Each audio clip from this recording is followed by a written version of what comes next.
गुर्बत के शिकार। नौनिहाल हमारा सरमाया हमारे फूल है। उन्हें फूल से इसलिए छब दी जाती है क्योंकि ये फूल की मानिंद नाजुक वाक़े हुए हैं। ये नन्ही कलियां तवज्जो की तलबगार है। उम्दा तालीमी मवाक़े के अलावा ये प्यार भरी नज़रों के भी मुंतज़िर नज़र आते हैं।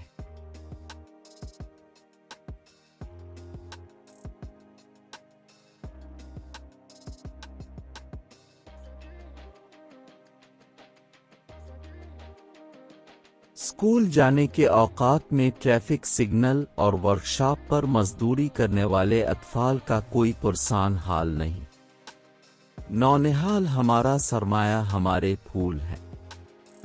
उन्हें फूल से इसलिए छब दी जाती है क्योंकि ये फूल की मानिंद नाजुक वाक़े हुए हैं। ये नन्ही कलियां तवज्जो की तलबगार है। उम्दा तालीमी मवाक़े के अलावा ये प्यार भरी नज़रों के भी मुंतज़िर नज़र आते हैं।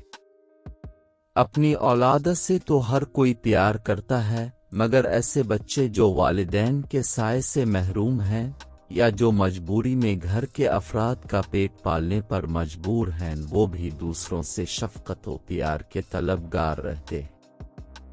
रोज़ सुबह दफ्तर जाते हुए सिग्नल पर बच्चे गाड़ियां साफ करते या फूल बेचते दिखाई देते हैं।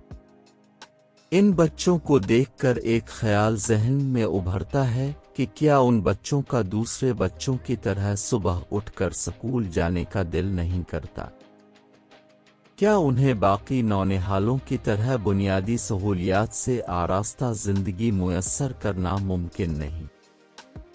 साइकिल स्टैंड पर ऐसे लातादाद बच्चे मोटरसाइकिल की मरम्मत करते दिखाई देते। मील कचयल से भरपूर लिबास ज़ेब तन की ये अतफाल अपने काम में मगन रहते हैं। गरीब के घर में अनाज इतनी वाफिर मिक़दार में मुयस्सर नहीं जितनी वाफिर तादाद में बच्चे मिलते हैं। आजकल एक और रुझान तेजी से बढ़ता दिखाई दे रहा है, वो ये कि घर के कामकाज और बच्चों को संभालने के लिए मासी के बजाय छोटी बच्चियों को रखा जाता है और उनसे जी भरकर घर के तमाम काम लिए जाते। इसकी एक खास वजह यह है कि बच्चे बहस व मुबाहिसा से आरी हैं। उन्हें अपने हक के लिए आवाज उठाना भी नहीं आता। लिहाजा अगर उनसे कोई गलती भी सरजद हो जाए तो मालिक उन्हें तशद्दुद का निशाना बनाने से भी गुरेज नहीं करते।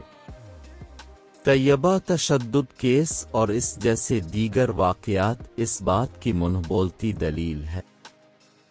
अगर ऐसे बच्चों के पस मंज़र को देखा जाए और ऐसी वजह तलाश की जाए कि वो कौन सी मजबूरी थी जिसके तहत उन बच्चों के वालिदैन ने उनके बुनियादी हुकूक को पामाल करके उन्हें पराए लोगों के हवाले कर दिया, तो एक ही वजह मालूम होती है और वो है गुर्बत।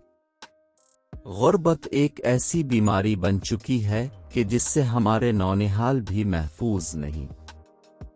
ईंटों के बेटवे पर बच्चों का काम करना एक आम सी बात थी, मगर साबिक सूबाई हुकूमत ने पंजाब भर में बेटवे पर बच्चों से काम करवाने वाले मालिकान के खिलाफ कार्रवाई अमल में लाई, लेकिन फिर भी इस लत को जड़ से उखाड़ने में नाकाम दिखाई दी। इन बच्चों से जब ये पूछा जाता है कि स्कूल क्यों नहीं जाते, तो अगला जवाब यही आता है कि अम्मो अबू स्कूल नहीं जाने देते। फिर इनसे ये पूछा जाए कि पढ़ने का दिल चाहता है, तो ये सर हिलाकर जवाब देते हैं कि बहुत दिल चाहता है पढ़ने का। खुदारा इन मासूम नौनिहालों की इस ख्वाहिश को पूरा कर दीजिए। मरी की माल रोड पर मुझे कुछ बच्चे हाथों में वाटर कूलर पकड़े आदेर अलिफादेर जाते दिखाई दिए। उन्हीं में से एक बच्चा मेरी तरफ भी आया। इसके पास कूलर में उबले हुए अंडे थे। एक अंडा 20 रुपए का था। ये बच्चा 10 साल का था और 5वीं जमात का तालिब इल्म था। मेरे पूछने पर उसने बताया کہ وہ ایک سرکاری اسکول میں تعلیم حاصل کر رہا ہے۔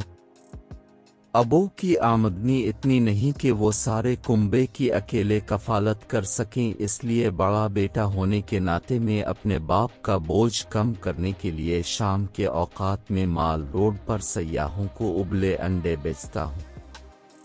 میں نے جھٹ سے یہ سوال کیا کہ دن کے اوقات میں تم یہ کام کیوں نہیں کرتے؟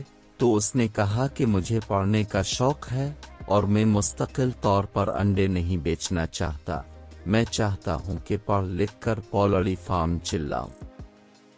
اپنے عزائم بتاتے ہوئے اس بچے کی آنکھوں میں ایک الگ ہی چمک تھی اور مجھے محسوس ہو رہا تھا کہ انشاءاللہ مستقبل قریب میں وہ اپنے خوابوں کو تعبیر سے ہمکنار کر دے گا۔ تعلیم ہی ایک ایسا ہتھیار ہے جو غربت کو ہمیشہ کے لیے نیست و نابود کر سکتا ہے۔